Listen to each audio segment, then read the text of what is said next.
ঘটনাটি 16 ফেব্রুয়ারি বিকেল 4:20 জাতীয় হৃদরোগ ইনস্টিটিউট ও হাসপাতালের সামনে থেকে কিশোর গ্যাংয়ের সদস্যরা মারতে মারতে তুলে নিয়ে যায় অ্যাম্বুলেন্স চালক ওয়াসিমকে। হাসান ভাই আসছে, তার সাথে আরো প্রায় 20 থেকে 30 জন, মোটরসাইকেল আসছে আরো 8-10টা। কিছু বুঝে উঠতে পারি না, তারা আইসে আমার বলে তুই নাম। কেউ একজন পিছন দিয়ে ঘুষি মারে, কেউ একজন লাথি মারে। তোরা না, এর আগে ওয়ার্নিং দিছি যে এখানে থাকলে তোর গুলি করে দিমু। এগুলো বলে আমার একটা মোটরসাইকেলে উঁচু করে, তারা 4-5 জন মিলে উঁচু করে জোর করে আমার মোটরসাইকেলে বসায় দিয়ে পিছনে আরেকজন বসছে, এইভাবে টান দিয়ে আমার নিয়ে চলে গেছে। অনেক মার খেয়েছে আমার পোলায়, বিচার চাই, আমি প্রচুর বিচার চাই। সবার সামনে এ ঘটনা ঘটলেও ক্যামেরায় কথা বলতে নারাজ অন্য চালকরা। জানা যায় অ্যাম্বুলেন্স সিন্ডিকেটের নিয়ন্ত্রণ নিতেই এ ঘটনা ঘটায় হাসান ওরফে স্মার্ট হাসান নামের এক যুবক। ওই চক্রের বিরুদ্ধে কথা বললেই নেমে আসে অশান্তি। মানে আমি আজকে বিরুদ্ধে কথা কই, আমার নিয়ে আজকে চিপাই চাপাই না মারবো। এটা মেন উদ্দেশ্য ওনাকে মারছে যে তুই এনে থাকবি কেন, তুই থাকলে তো আমি স্বৈরাচারী করতে পারবো না।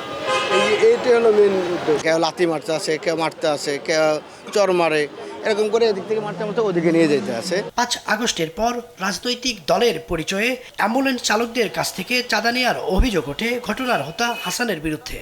অ্যাম্বুলেন্স থেকে চাঁদাবাজির অভিযোগে সেনাবাহিনীর হাতে গ্রেপ্তার হয়েছিলেন তিনি। তবে সব অভিযোগ অস্বীকার করে ভুক্তভোগীকেই দায়ী করেন হাসান।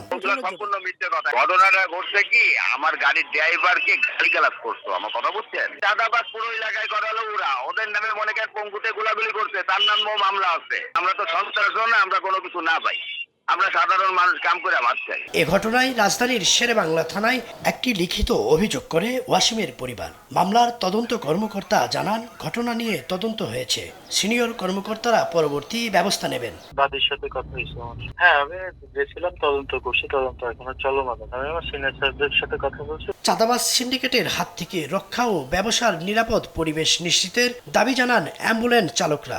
এরকম একটা পরিস্থিতিতে আমরা পড়ে গেছি। ইদ্রিস আলম, তেজ টিভি, ঢাকা।